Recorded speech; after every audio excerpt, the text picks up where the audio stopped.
This episode of Moving Panels is brought to you by LXG Apparel, where looking heroic is as easy as putting on your pants, or cape, or monocle, or whatever floats your nautilus. LXG Apparel, because even ordinary folks can look extraordinary.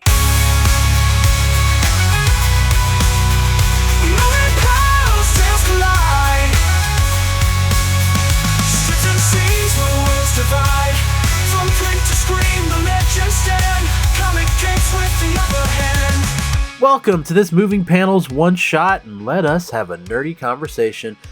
I'm your host, Laramy Wells, and today we are going to be diving into a topic that I will admit isn't discussed enough, and that is the influence of female characters, specifically for this episode in the DC comic universe.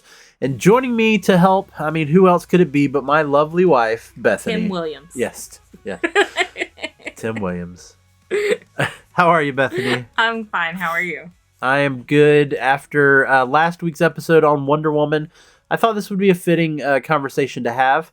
And we're just going to focus on DC for this one. DC's been around for 85 years. And, you have to admit that female characters have been a part of that history, that legacy. Because Wonder Woman debuted in 1941, so not too long after DC got started. She, of course, was a groundbreaking character. We have alluded to this and alluded to it in last week's episode that there's an interesting story behind her creation. Yeah, you and I had talked about maybe doing an episode about that also in the future. Yeah, about talking about that in more detail. We're not going to get into that today, but we're just going to focus on the fact that when Wonder Woman was created, she was created as a symbol of female empowerment. And this was at a time where superheroes were predominantly male. Bethany, what do you think was the impact that Wonder Woman's debut had on female representation? Well, I think, for starters, I think it's interesting that, one, she started so early.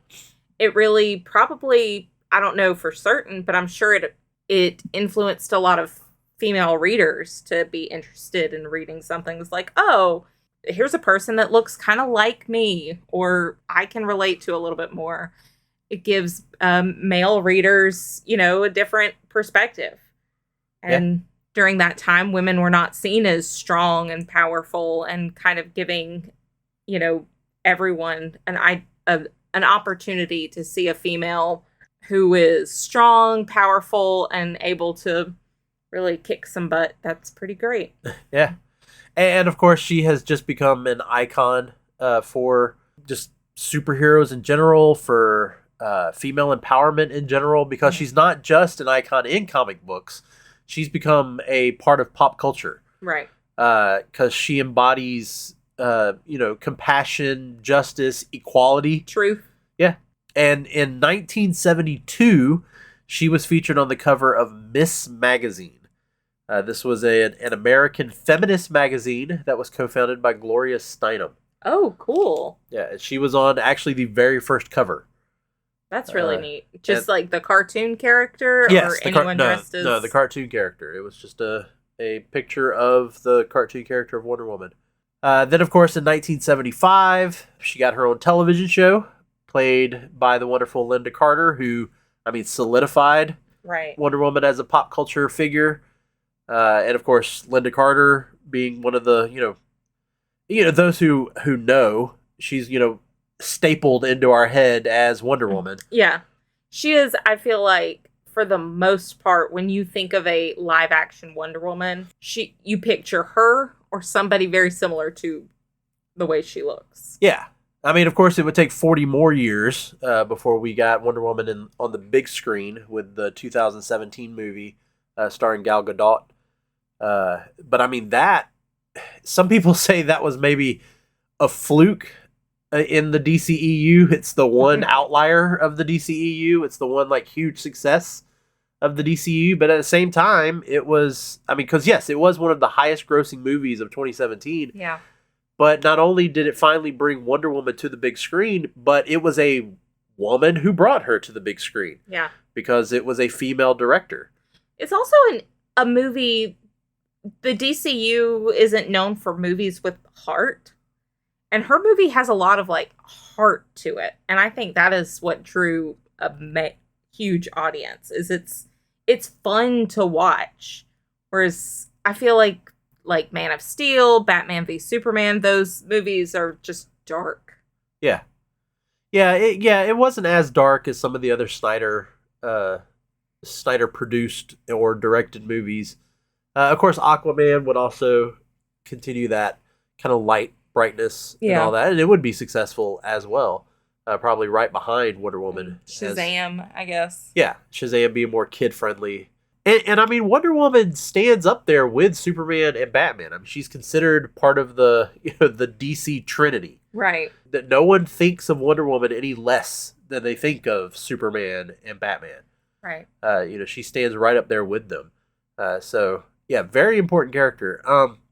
Another one from DC that was right off the bat was Lois Lane. Right. I mean, she's in the very first Action Comics #1, so the very first quote unquote DC comic.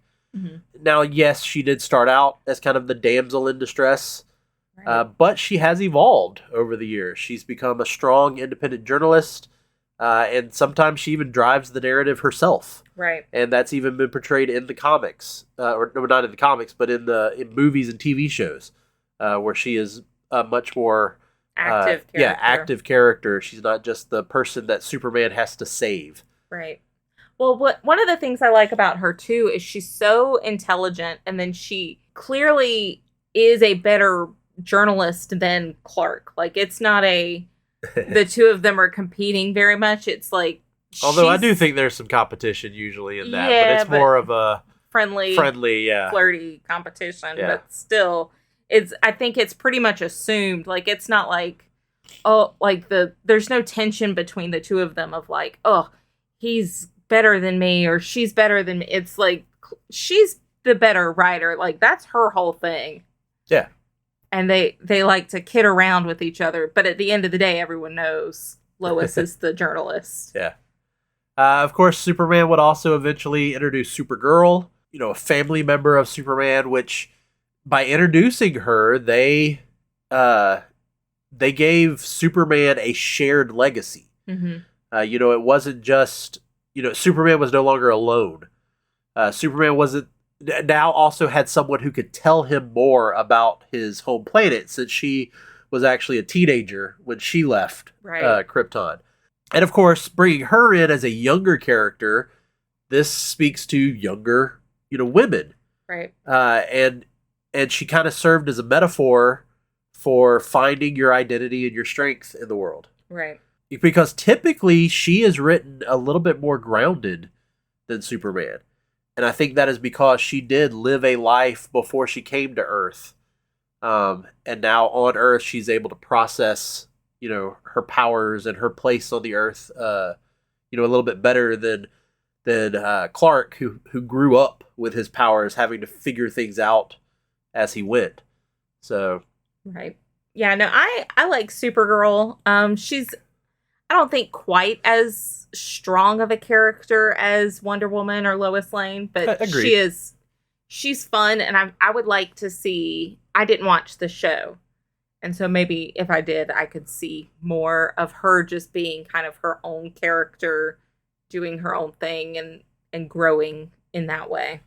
Yeah, because unfortunately she does fall under they just created a female version of a male character. It's like the female Pac-Man effect, or the Mrs. Pac-Man effect. It's just put a bow on her. And now she's, yeah. Yeah, so just put a skirt and you got Supergirl, or, they also had, Batgirl and of course She-Hulk over in Marvel, just kind of a female version of a male character. But there have been some, going into the Batman universe, there have been some that have been detached, and like Catwoman. Right. So you got Catwoman, who some people could write her off as just a regular old villain for Batman, but she's honestly kind of a complex character. Right. And she kind of turns into that anti-hero character, where sometimes she does the good things instead of the bad things. Because she kind of acts more like, she's not defined necessarily by a simple good versus evil narrative. No. She more looks at her own independence, looks at her instincts, She lives by her own personal code of ethics. Right. And that's, she will help anyone who needs help. But at the same time, she'll also pursue her own interests. She's looking out for her best interest. Yeah. She's looking out for herself. I love a well-written Catwoman, and I say that to mean I just don't like the Halle Berry one. Yeah. But it's fun because, like you said, she's got a duplicity to her. She doesn't always do what is legally the right thing. Yeah. She will bend the rules. She steps outside of what is socially acceptable. She's almost she's a more self-serving Robin Hood. Does that make sense? Yeah, no, I could see that. Yeah, I could see that. I also like the fact that she is never, we talked about Lois. Catwoman is never the damsel in distress. No. If anything, she's the one that sometimes saves Batman. Right. Because, Batman gets himself into trouble and she's the one that's able to get him out of it. Do you think that's because she is also coded as a villain and so she doesn't get to be saved in the same way? Does that make sense? Kind of. Yeah, I could see that, but I also see it as just that, kind of, it's one of the reasons why they've done this, on again, off again relationship. Right. Between her and Batman is because I think intellectually she rivals equal because she's got her own. It's not necessarily the book smarts that Bruce has. Hers are more the street smarts. Yeah. And I think sometimes that is what is needed more than Bruce's book smarts. Well, when you're crime fighting, you don't need to know what the capital of Russia is. You just need to know. You don't necessarily need the world's greatest detective. You No. just need someone who knows what to do at the moment under the certain circumstances. Who's clever and knows how people work and who knows how to get around. Yeah. Yeah. And then I don't think we can talk about major female characters in DC without talking about Harley Quinn. Yeah. She, of course, she was not intended to be a major character. She was created for Batman the Animated Series by Paul Dini and Bruce Timm. She was just supposed to be this, sidekick lackey to the Joker. And she just eventually became this fully developed character who is now kind of her own independent character. Not, still has a connection sometimes with Joker, but she kind of sometimes stands on her own. Yeah. And she, I think, goes to another level that Catwoman doesn't necessarily go to. She more symbolizes like resiliency, self-liberation, because of the way she kind of frees herself from Joker, and of course continues that female empowerment of being a character who, truly has followed the I don't need a man, to be successful, but she or to does tell me what to do. Kind of with the background of abuse. Yeah. No, I agree with that. Yeah, she definitely, her character does explore themes of, emotional abuse or psychological manipulation. Yeah. Even, relationship abuse. You gotta admit, probably physical abuse, with the way Joker treats her. And yeah, I mean, her stories definitely can build a conversation about toxic relationships, about self-empowerment. Being that. So what are your thoughts of the evolution of Harley Quinn from the just generic sidekick, she's all about her pudding, Mr. J, to now, I mean, just thinking of even about Margot Robbie's portrayal of the character into more of a singular character, an iconic character, just her own person. I don't think it's a coincidence that her backstory comes from a person who is in a toxic relationship and that spoke to people.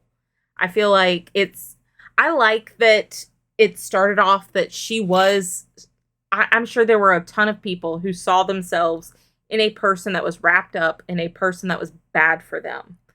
And I like that it grew from there. People saw her and then saw her become her own person. They saw her change who she, realized that she could do better for herself and get the help she needed and get away. And didn't they, I don't know how her origin in Batman the Animated Series was.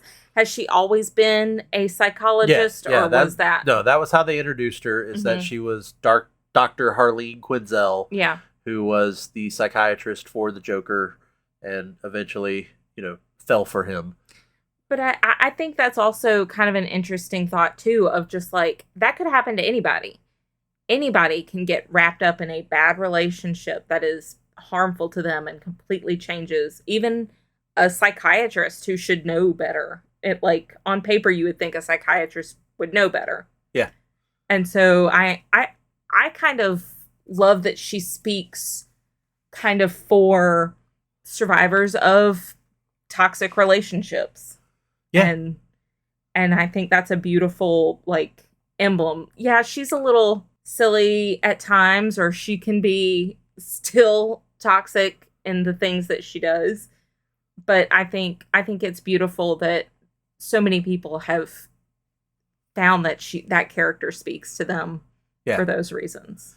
Yeah, and if anyone's interested, there's a DC Black Label story. For those of you who don't know, DC Black Label are kind of one-shot stories. They're not connected to the actual universe. But there's one called Joker Harley Criminal Sanity, and which they do the same thing of having Harley be a psychologist, but in this one she's working with the police to track down this serial killer known as the Joker.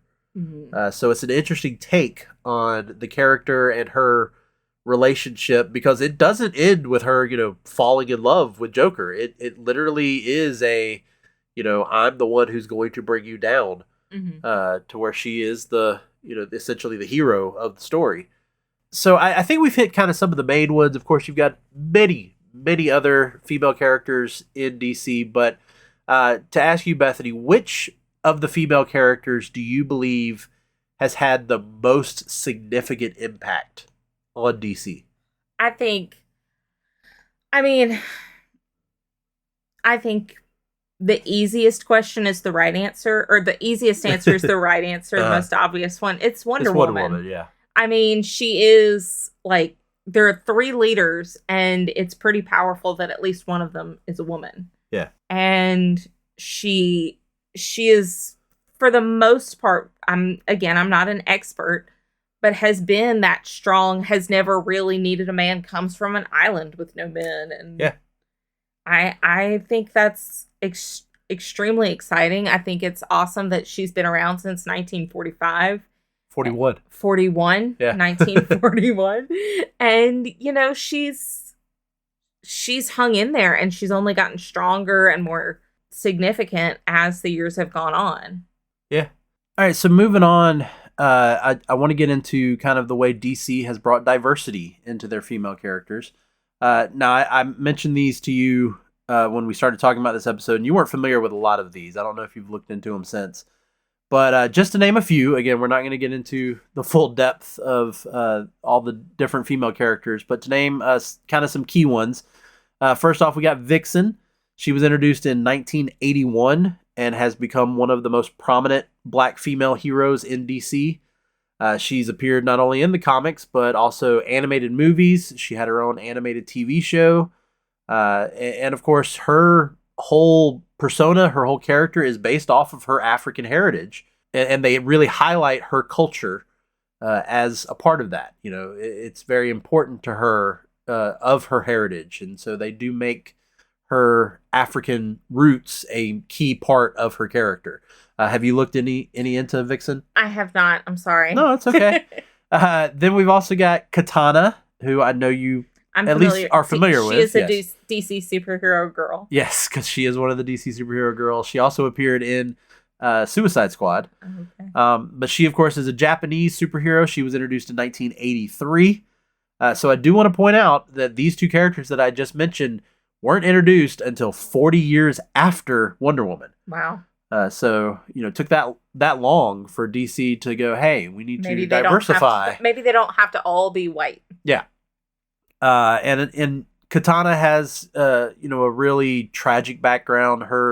She deals with loss and honor, and some people might say revenge. I say justice. Anything dealing with her has to deal with, working with loss, which is sometimes makes her a very powerful character to read. Then you got Jessica Cruz, who is a Latina Green Lantern. Has become a very predominant Green Lantern in DC. She wasn't introduced, though, until 2014. Wow. And her character actually battles with anxiety. Oh, so, same. So another added thing there. Then you've also got characters. Again, I'm not going to go into a lot of detail, but I do want to point out you got Kate Kane, Batwoman, Okay. Who is not only Jewish but a lesbian. Okay. So they deal with that aspect. So there's a lot of diversity here. And Bethany, to ask you, how important is it for DC to continue expanding the diversity of their female characters? Oh, it's so important. You've seen it all the time with children who finally get to see themselves in a character, just as important as it was to see just a plain female character.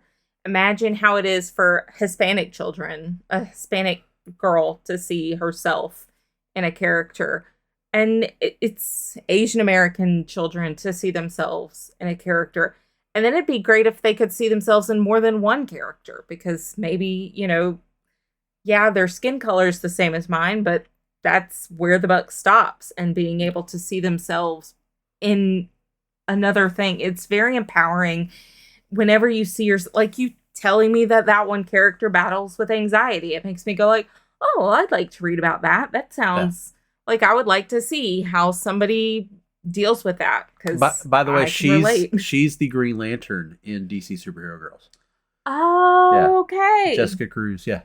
Okay. That's so her. Yeah, I mean, it draws you to a character because you can relate to them. And the more people you have relating to a character, the more you're going to get people reading, and the more you're going to get people talking and growing and bonding. And even people who don't look like you, just the stereotypical comic book reader, just a regular dude reading a character like that and saying like, oh, hey, I relate to some of these things that this character is going through, even though they don't look like me. And it makes this huge world that seems so separate, it makes it just a little bit smaller, and it makes you connected to more people, which I think is gorgeous and a wonderful way to be. And I think I can't see a disadvantage to making more diverse characters. I agree. I agree. So we've talked around this. I kind of want to focus in.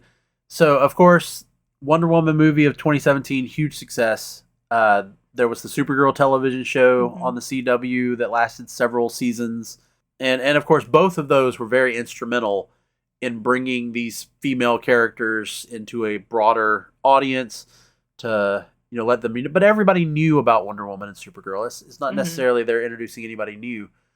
But we've talked about the DC Superhero Girls, and kind of to speak personally, our daughter has been very connected with the DC Superhero Girls from a very young age.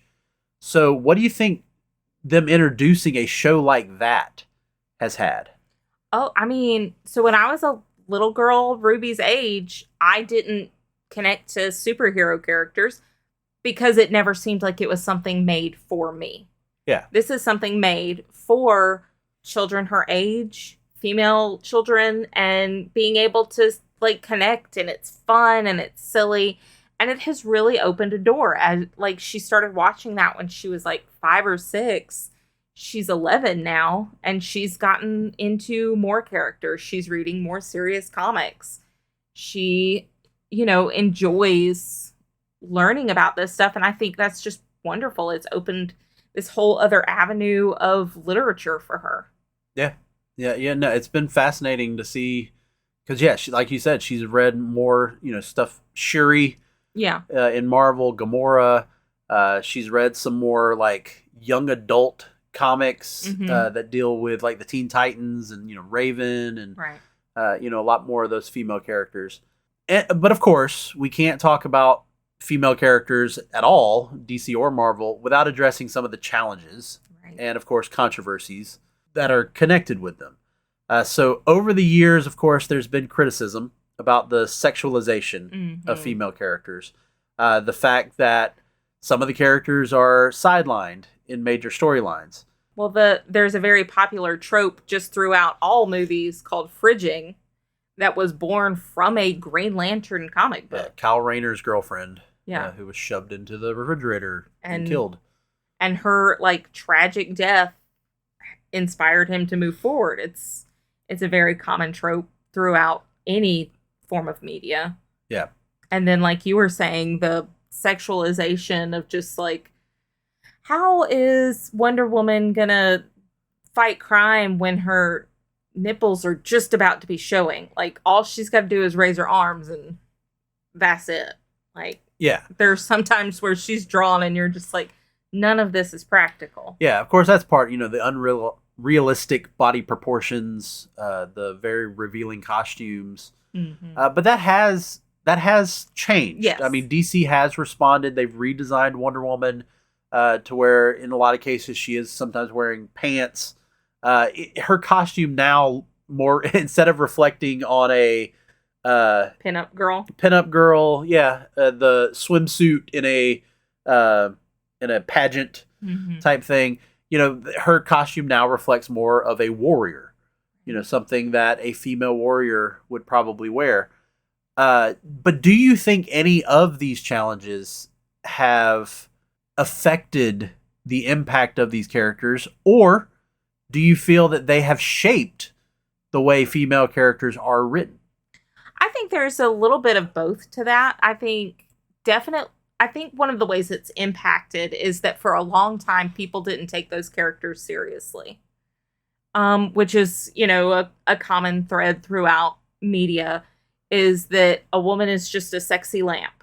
She doesn't do much. She just stands there and looks pretty. And while that might not necessarily be true, if that's all you think, and by looking at it, that's what it seems like, that you're not going to get you're not going to delve deeper. You're not going to go and seek that media out. You're not going to attract people to want to read it. Yeah. Because why am I going to want to read a book about a woman who's just bopping along with her boobies everywhere? I'm not interested. But also I feel like it shaped the way it's been written more recently, because it makes people more mindful. It's, it was a criticism. It's been brought up. So, hey, now we're mindful about those things, or we should be. Does that make sense? Yeah. No, yeah. No, I definitely, if there's no depth to the characters, they're not going to survive. Yeah. They're not going to last. You have to adapt them. And of course, we are talking about, introducing a lot of these characters in the, 40s and 50s. And then a lot of stuff changed for women in the 60s and 70s. The women's liberation movement. Yeah. And so you absolutely have to, adapt, because otherwise, you're the old relic. Right. And I think that wouldn't just affect the female characters of DC. I think that would affect DC in its entirety. Because just like we've talked about with Wonder Woman being an equal to Superman and Batman, if Superman and Batman didn't respect Wonder Woman, that would be a negative light on those two characters. Right. So, I think it is just as important to adapt to the times just as much. So let's look ahead. Let's look at the future. So, of course, we've got new things coming. Unfortunately, there was a Batgirl movie that was made, but it got completely shelved, which I hate. We've got Lady Gaga playing Harley Quinn in the upcoming Joker sequel. Right. We've got Millie Alcock, who will be playing Supergirl in the Superman movie coming out next year. And of course, we got several Marvel, but we're focusing on DC here. I haven't heard of too much other, but DC, of course, is in a transition phase now. Right. So we don't know maybe what's coming down the road, or... Well, the Marvelous Miss Maisel is going to be Lois Lane. Yeah, and then, she'll be playing Lois Lane. Do either one of us know her actual name? I know it, I just can't think of it right now. So with that, and with DC again, heading into this new frontier, if you will... no pun intended, which is another great story to read about Wonder Woman's introduction. But what direction do you hope to see for female characters in DC outside of comics, in TV and movies? I just want to see more characters that aren't focused on the other male superhero characters. Like, we got the Wonder Woman movie, we got that first one, and it was great, and we enjoyed it. And then the second one came out, and that happened. And then there's other ones that are mostly male characters. I would like to see, you know what? I keep forgetting about Birds of Prey because I never watched it. Yeah. Well, some people would say that's okay. But yeah, so actually you brought up Wonder Woman 84. Do you think that part of the reason why Wonder Woman 84 was not as successful, and this could be my opinion, so I'm interested to hear what you think, is because a good chunk of it was about Wonder Woman missing Steve, and she needed Steve? I think that was a part of it. I think there was a lot wrong with it. It was, part of it was just kind of silly without any, I don't know. Anyways, but also, yeah, I mean, her character was not interesting because that's, like you said, all she cared about was Steve. We get it. You miss him. That's really sad. But we need you to move on. It's been 50 years at this, or I don't know. I don't do the math. But it's been a minute since he has not been around, and it's time to move forward, and we need it. It's not interesting to watch anybody sit and pine over somebody and do very little other growth. Again, no pun intended for pine. Since Steve was played by Chris Pine. Yes. All right. Any other thoughts you have? Anything else you want to say in regards to the influence that female characters have had in DC? I'm just excited. I'm excited to see more female characters. I like watching how they've changed and how they grow, and I like it. Yeah. I just want it to keep happening and to not stop. That'd be great. All right. Well, thank you, Bethany, for joining me for this discussion. And thanks, everybody, for listening. Stay tuned. We've got some other great episodes coming forward, including Bethany's first watch of the original Joker movie with Joaquin Phoenix. That is coming up, since we were talking about Lady Gaga being in the sequel. So Bethany was very interested in the sequel. And so I was like, well, now. you've got to see the original movie. So you'll get to hear. Have to see the original movie. Yes, and so you'll get to hear her reaction to that coming up next week. But we'll go ahead and wrap things up for today. For Moving Panels, I'm Laramy Wells, and I'll see you on the other side of the page.